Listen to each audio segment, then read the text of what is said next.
Hi guys, आप सभी का नया ब्लॉग में स्वागत है। આપણા દેશની સરકાર કેવી હોય છે?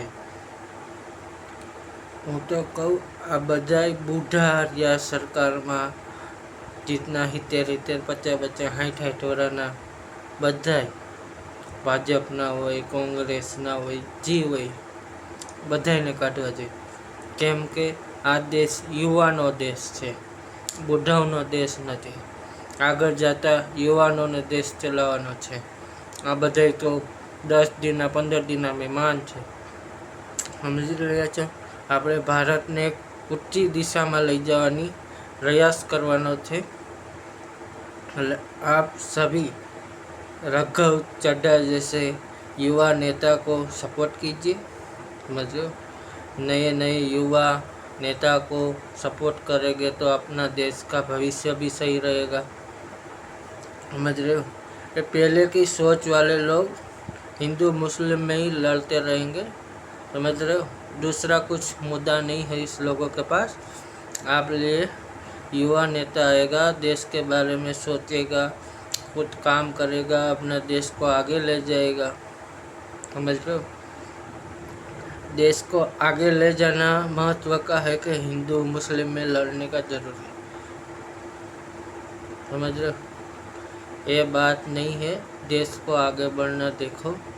आज हम लोग पीछे इसीलिए ही रह गए हैं कि हिंदू मुस्लिम में लड़ लड़ के हमारा देश पीछे हो गया, बाकी देश सब आगे बढ़ गए। समझ रहे हो? हमारा नेता का चुटनी आता है तब हिंदू मुस्लिम की ही बात होता है। कुछ काम का पूछो तो लॉलीपॉप दे देता है, बात खत्म। इसलिए आप सभी युवा, हम सभी युवा भाइयों तथा बहनों બધાને આ દેશને જીવતો રાખવા માટે કંઈક યુવા નેતાને લેવા જરૂરી છે. એટલે તમે બધા યુવા નેતાઓને સપોર્ટ કરો. સમજી રહ્યા છો? આ બધા યુવા નેતા રહેશે તો દેશને આગળ વધશે. સમજી રહ્યા છો?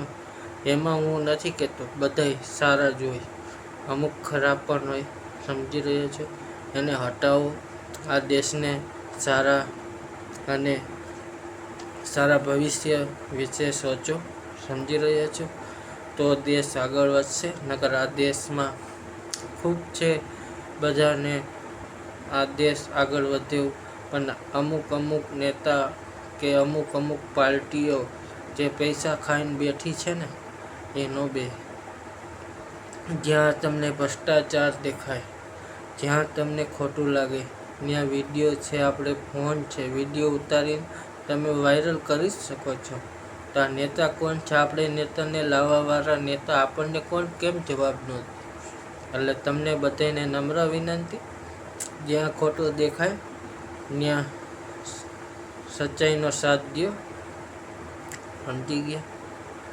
આ દેશ યુવાનોનો છે, યુવા જ આગળ લઈ જશે, આ કોઈ નહીં લઈ જાય.